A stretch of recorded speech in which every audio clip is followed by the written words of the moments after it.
Aujourd'hui, je vais réaliser une vidéo sur l'intelligence. Alors déjà, qu'est-ce que l'intelligence? L'intelligence, ce mot peut signifier la capacité d'adaptation, c'est-à-dire votre capacité à vous adapter à votre environnement et aux situations que vous rencontrez. En fait, l'intelligence, c'est un concept qui est relativement difficile à définir. Il y a des points fondamentaux, des concepts essentiels à comprendre concernant l'intelligence, mais c'est difficile de donner une définition exacte de ce qu'est véritablement l'intelligence. Il y a une théorie qui est communément admise aujourd'hui, qui est qu'il existerait donc plusieurs formes d'intelligence, donc de multiples formes d'intelligence, au nombre de 7 ou de 8, qui seraient donc par exemple l'intelligence logico-mathématique, l'intelligence verbale ou verbo-linguistique, l'intelligence musicale, l'intelligence intrapersonnelle, l'intelligence interpersonnelle, l'intelligence naturaliste, en tout cas l'intelligence qui concerne donc l'observation de la nature, et l'intelligence visio-spatiale. Donc il existerait un grand nombre en fait d'intelligences qui montrent qu'en fait on ne peut pas résumer l'intelligence à 2 ou 3 formes. Elle est multiple et bien plus complexe qu'on pourrait le penser. En fait, il y a des points aussi, je dirais des aspects importants à comprendre, c'est que l'intelligence a une héritabilité de 0,5, c'est-à-dire qu'en fait 50% de votre intelligence est déterminée par la génétique. Elle vous est transmise héréditairement par vos parents, en fait. Donc, ce qui veut dire, en fait, par conséquent, que si dans votre famille, vous avez quelqu'un qui est connu pour son intelligence, dont l'intelligence est avérée, eh bien, il y a de fortes chances que vous aussi, vous ayez une intelligence supérieure à la moyenne. En tout cas, que vous puissiez être considéré comme brillant dans certains domaines. Parce que l'intelligence se transmet de génération en génération. Néanmoins, il y a 50% de l'intelligence, au maximum, qui serait en fait déterminée par l'environnement, partagé et non partagé, et par la socialisation, donc c'est-à-dire l'intériorisation des normes et des valeurs. Je m'explique. Un enfant qui, par exemple, dès le plus jeune âge, aurait été initié à la lecture, qui aurait visionné des documentaires, reportages, qui aurait été particulièrement concentré, focalisé à l'école, travailleur aussi, qui aurait en fait développé son intelligence simplement en travaillant sur lui-même, en s'entraînant, eh bien, il pourrait avoir des capacités au-dessus de la moyenne, sans pour autant les avoir héritées génétiquement. Donc c'est possible, en ayant, on va dire, des capacités dans la norme, de se démarquer, de se singulariser par rapport aux autres, simplement en travaillant pour améliorer son intelligence et pour améliorer ses connaissances. C'est tout à fait possible. Je précise qu'en fait, il y a des études qui ont démontré que 50 à 80% de l'intelligence serait donc héréditaire, donc il y a une héritabilité de 0,5 à 0,8 de l'intelligence. Pour vous donner un ordre d'idée, la taille, elle est, on va dire, héritée à 80%. C'est-à-dire que 80% de votre taille est déterminée génétiquement. Ce qu'il faut comprendre en fait, c'est que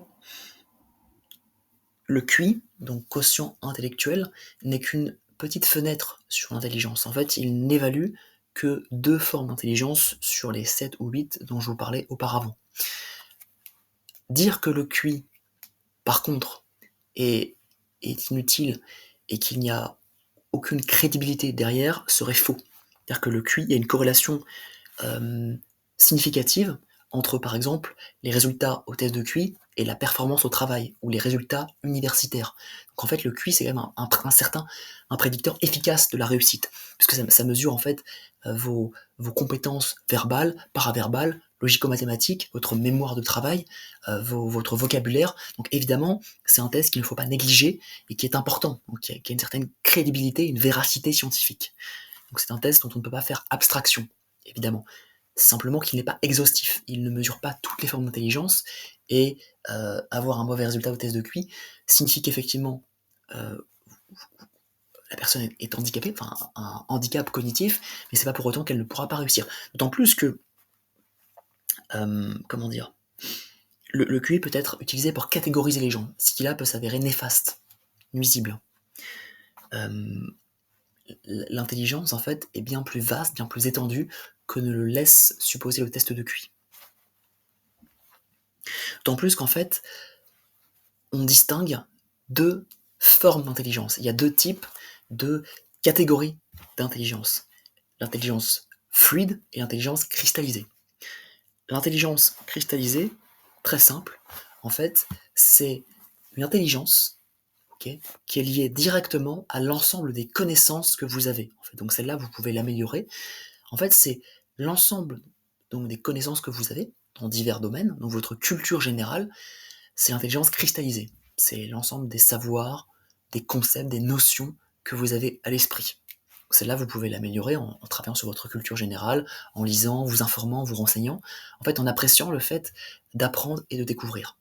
Et ensuite, vous avez l'intelligence fluide, qui est en fait l'intelligence pure, brute, entre guillemets, donc votre capacité de raisonnement, à conceptualiser, à réfléchir, à penser.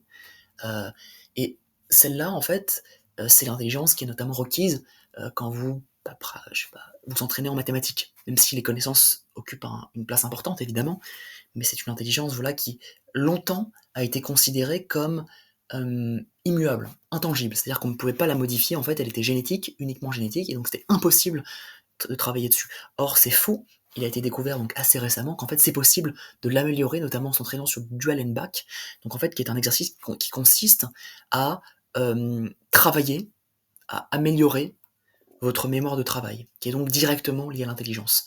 D'ailleurs, les surdoués ont généralement une mémoire de travail bien supérieure à la moyenne. Donc votre mémoire de travail, c'est votre capacité à mémoriser instantanément un certain nombre d'informations. C'est une mémoire à court terme, qui est très importante dans l'intelligence. Cette mémoire de travail est vraiment cruciale. Et donc voilà, donc c'est possible, en améliorant votre mémoire de travail, de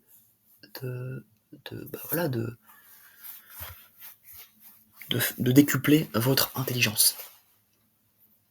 Mais je dirais que le concept fondamental à retenir, c'est qu'une grande capacité d'adaptation signifie généralement une grande intelligence. L'intelligence, ça peut, si on voulait être synthétique, si on voulait résumer on va dire, de manière pertinente ce qu'est l'intelligence, ce serait la capacité d'adaptation, en fait. S'adapter intelligemment à son environnement, tout simplement.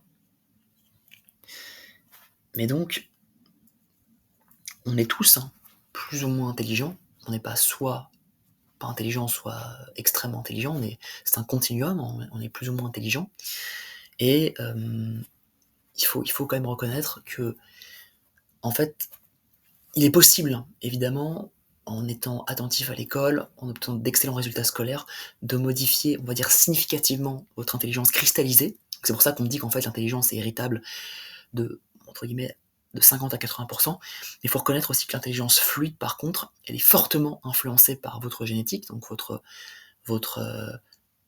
patrimoine génétique, votre génome, même si c'est possible d'avoir un léger contrôle dessus. Vous pouvez l'améliorer. Mais c'est simplement que ça reste relativement complexe. Et donc réfléchissez à cette héritabilité de l'intelligence. Pour vous étayer ça, pour vous démontrer ceci, c'est une étude sur les jumeaux qui avait été menée, en l'occurrence il y a quelques années, donc récemment, et qui en fait avait démontré que deux jumeaux élevés dans des environnements complètement différents avaient des résultats similaires au test de QI, bien plus similaires que deux personnes qui n'étaient pas jumeaux, donc deux enfants du même âge, qui avaient été élevés dans exactement le même environnement. Donc il y avait une plus grande similitude entre vraiment deux jumeaux donc, ayant la même génétique, au test de QI, d'accord, qui avaient été élevés dans deux environnements mais complètement contradictoires, très différents, que entre deux personnes qui n'avaient pas la même génétique, mais qui avaient été élevés dans, on va dire, 2 environnements exactement similaires. Les mêmes, strictement les mêmes. Donc pour vous montrer que vraiment la génétique a un grand rôle à jouer. Bien sûr, c'est pas le seul facteur, mais c'est pour ça que ce que je vous disais, c'est que dans vos paires de chromosomes, donc dans vos 23 paires de chromosomes dans votre génome, parce que l'ADN donc, est contenu dans l'acide désoxyribonucléique, qui est contenu dans le centre, dans le noyau de chacune de vos cellules, détermine en fait grandement votre intelligence. Donc c'est ce que je vous disais au début en fait. Hein. L'intelligence des populations est déterminée par les gènes. Si dans votre famille vous avez quelqu'un dont l'intelligence est avérée, il y a de grandes probabilités que vous aussi vous soyez intelligent en fait. Et comment dire, c'est là qu'il y a une certaine injustice génétique quelque part. Parce qu'il y a une forte corrélation entre le QI et la réussite au travail, entre le QI et vos revenus financiers, mais aussi entre le QI et votre bonheur, votre état de santé, parce que plus on va dire, les familles sont favorisées, et mieux elles peuvent s'alimenter en fait. Et puis, généralement, les familles, on va dire, favorisées ont tendance à transmettre le capital culturel à leurs enfants. Donc les enfants ont tendance à avoir un QI plus élevé, mais aussi de meilleures connaissances, une meilleure culture générale. Donc c'est pour ça que c'est très intéressant en fait de comprendre, de saisir ça. L'intelligence, c'est savoir s'adapter en fait. Savoir s'adapter, c'est savoir raisonner, savoir concevoir, conceptualiser dans son esprit. Même si les formes sont multiples.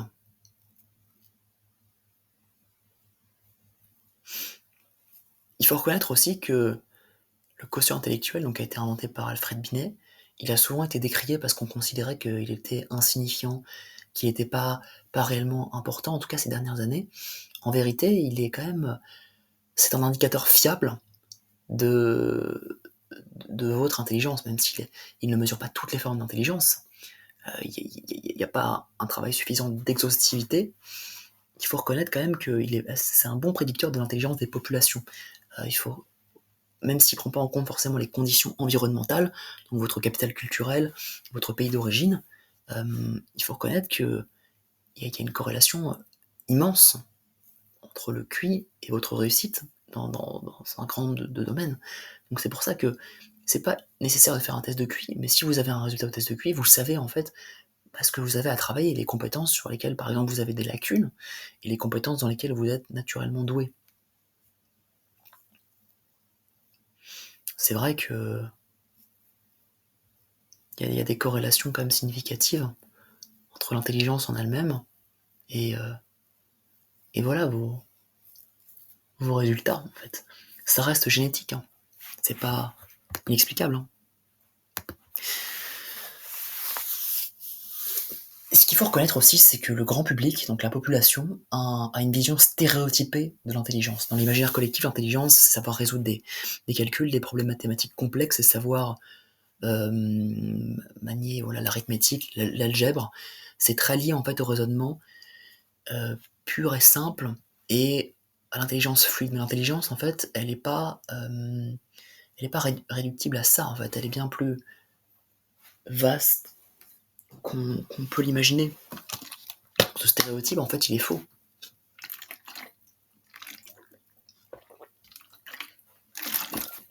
Donc, encore une fois, ne soyez pas fataliste.